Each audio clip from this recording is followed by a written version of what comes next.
So I want to say this morning, Happy Epiphany. Now, does anyone know what that means? Or have you heard, let me first ask, have you heard that before? Has anybody heard that before? Getting sort of a few maybes. There's a couple. Now, how many of you know what it means? Marcia said she'd heard of it before, but didn't know what it meant. Those guys know. So, typically we hear the word epiphany, like someone has an idea, a new idea, and says, "Oh, I had an epiphany," and they share with this idea. Well, the word epiphany that we use comes from the Greek word epiphaneia, which means a manifestation or a revelation. So when you have this idea, it's some new revelation, some new understanding.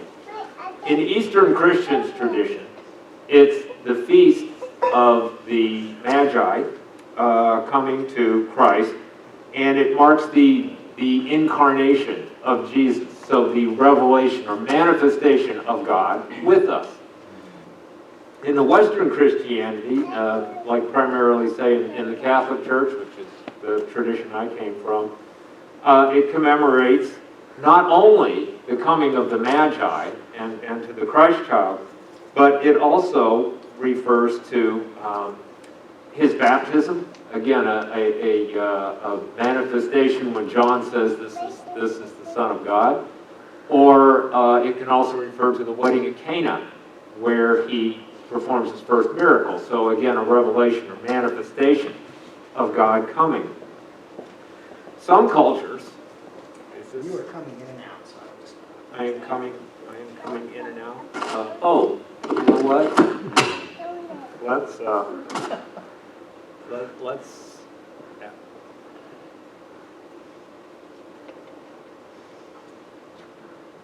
Yeah, I was noticing that, and I forgot to take the mask off.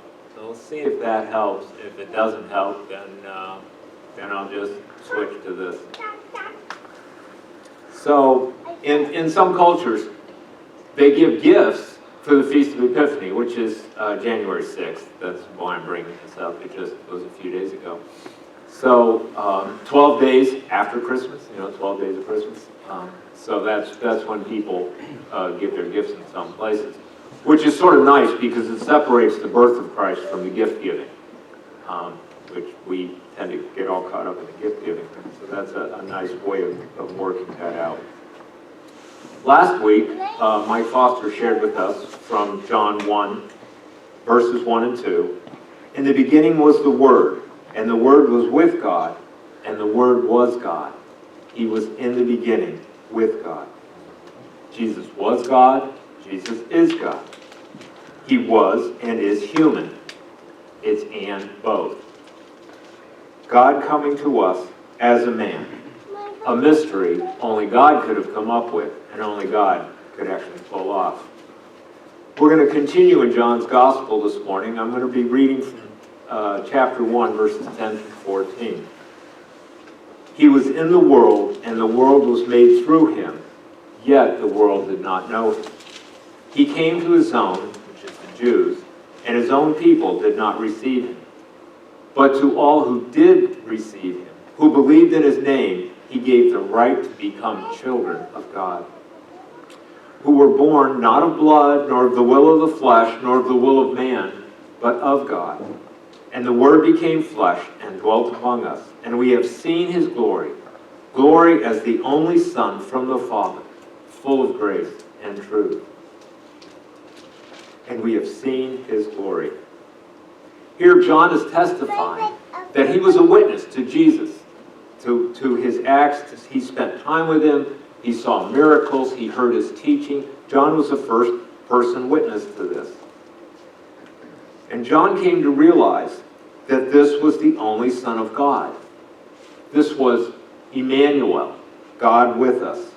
God breaking into our earthly history in a profound way. N.T. Wright comments that for the Jews, the temple was where heaven and earth overlapped. This is the place where God's presence was, the temple in Jerusalem. But God's presence was in the Holy of Holies. It was veiled. Only the high priest could go there, and only once a year. So there was a shadow, a veil between God and us. But this was where the Jews saw God being, and this was the center of God on earth. Jesus' appearance was essentially a new temple, a better temple. In him came a true coexistence of God and man, an accessible coexistence. This is still cutting in and out. Okay, we'll go with this. God was unveiled here and accessible. In fact, Jesus says, "Destroy this temple, and in 3 days I will raise it up." He's referring to himself, the new temple, the new intersection of God and man, where heaven and earth are overlapping. The kingdom of God breaking into this world. This is the Epiphany, the Incarnation.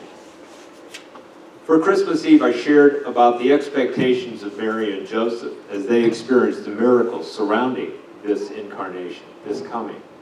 Zechariah had an angel visiting.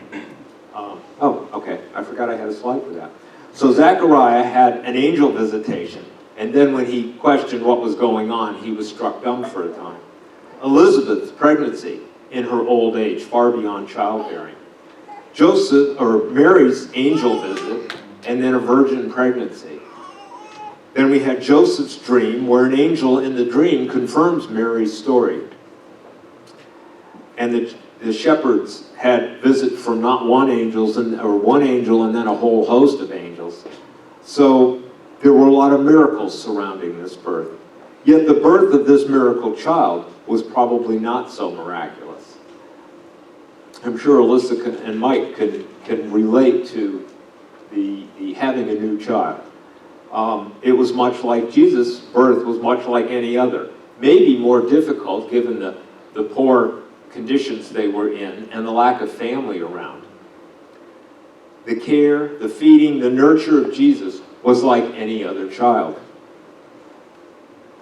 When he was a kid, he scraped his knees, he maybe got splinters working in the carpenter shop, helped his mom around the house. I want to take you now, though, from Judea to Ireland. Aidan MacConach was a priest in Ireland in the 6th century. As a young man, he was taken captive by Danish raiders, and because he was a priest, he knew Latin. And these raiders wanted to raid Constantinople. They took him with them. There, he showed them the capital of Roman Empire at the time, and they saw great cathedrals and images of the Christian God on a cross. Well, later, Aidan was freed and returned to Ireland. In Byzantium, a historical fiction account of his life, Stephen Lawhead gives us an engaging final scene. Aidan is returned to Ireland, and a ship of sea raiders come ashore. Now, the monks at first, they see this raider ship coming, and they're like, uh-oh, we're in trouble. These guys are going to raid. We don't have any defenses. But it turns out that the raiders coming off the ship were actually the very men that Aidan had spent time with and that had held him captive.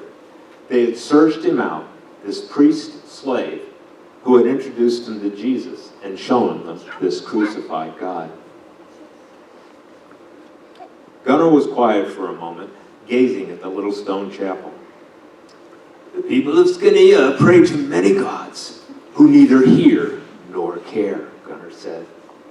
But I remember the day you told me about Jesus, who came to live among the fisherfolk and who was nailed to a tree by the Romans and hung up to die.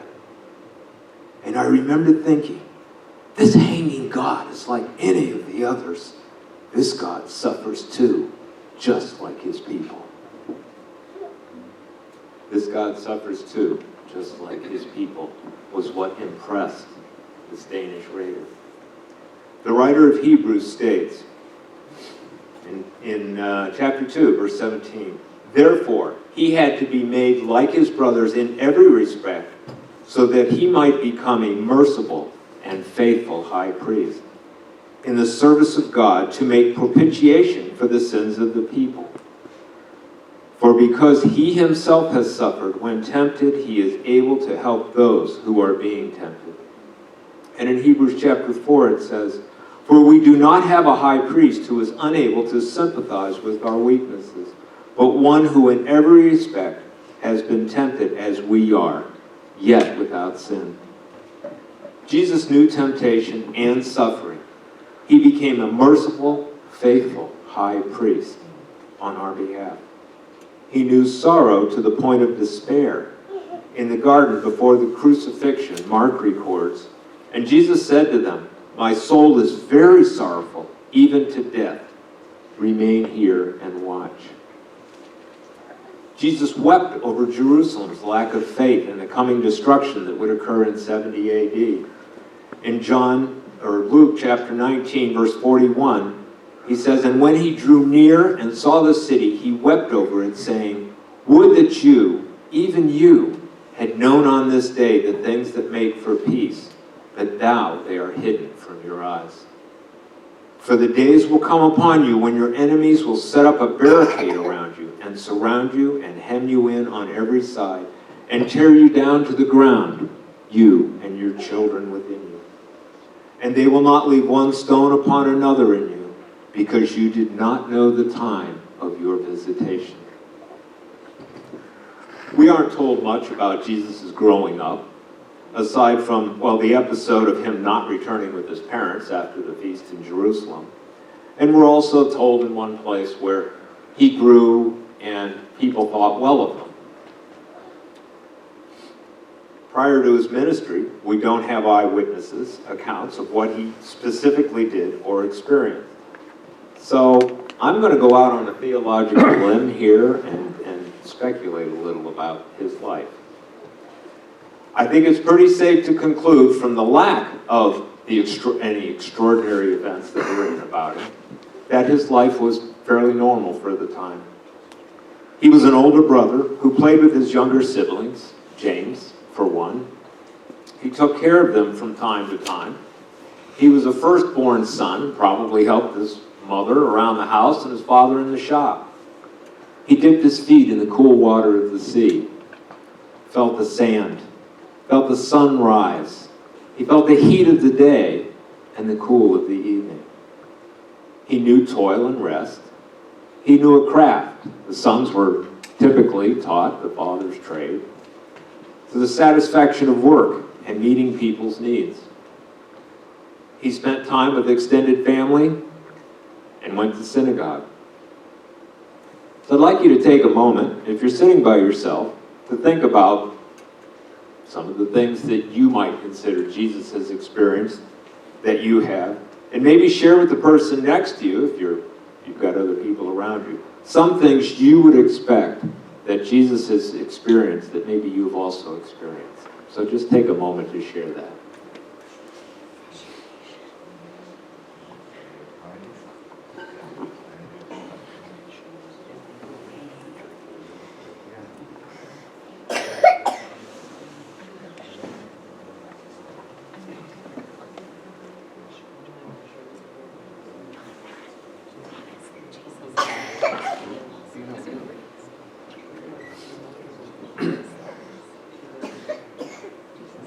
So I want to go back at this point and conclude the story with the Dane and Gunnar's epiphany.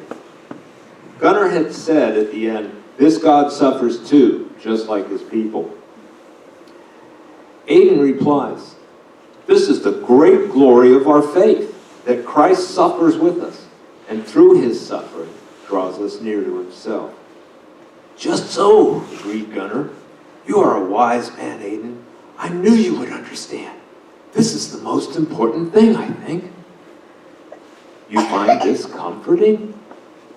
Hey, do you remember when the mine overseer was going to kill us? There we were. Our bodies were broken. Our skin blackened from the sun. And how hot it was? Do you remember? Well, sure, I remember. A man doesn't easily forget that. Well, I was thinking this very thing. I was thinking, I'm going to die today. But Jesus also died, so he knows how it is with me. And I was thinking, would he know me when I come to him? Yes, sitting in his hall, he will see me sail into the bay. And he will run down to meet me on the shore. He will wade into the sea and pull my boat out onto the sand and welcome me as his wayfaring brother. And why will he do this? Because he too has suffered and he knows. Aiden, he knows. Is that not good news?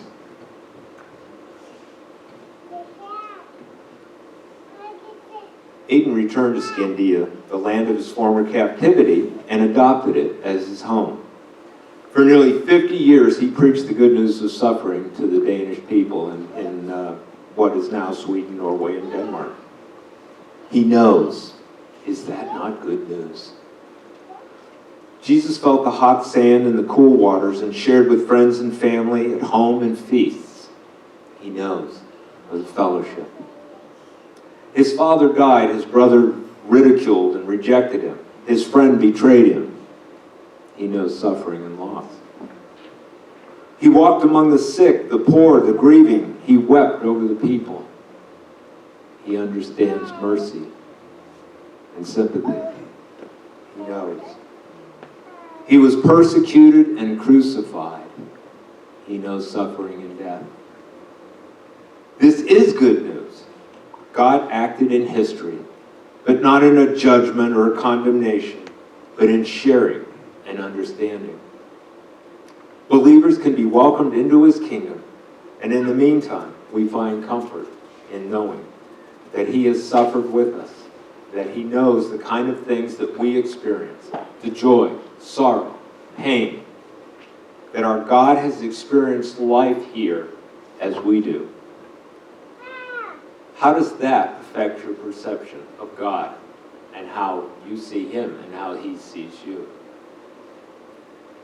As I wrap this up, I'd like to encourage you this week to meditate on the thought that our God knows, that he has experienced life here as we do, and how that can comfort you and encourage you. You might also share with someone who might be struggling that God knows. Jesus didn't experience everything that we might hear, but he was here among us. He experienced a lot himself, and I'm sure people in his family, his extended family, that he saw things that he was part of. He knows the kind of things that we go through. Not intellectually, not from just looking down. He was here. He was part of it. He is faithful and loving. A fun idea you might consider, if you haven't already, is to invite someone to binge watch The Chosen with you. Now, if you aren't familiar with The Chosen, I have no affiliation with this group, but they are putting out a series on the life of Jesus, and they've got 2 seasons now. The third one's in progress. And I find it, Marcia and I both watched it and several times. And they bring out, they do a really good job. It's done well, which is sometimes not the case with Christian movies. But it's also brings out the humanity of Jesus in a very compelling way. At least I find it. So it's free to watch with the Chosen app on a phone or something. Or through VidAngel. And I think I haven't looked actually, there's supposed to be notes in the bulletin with that. So, anyway,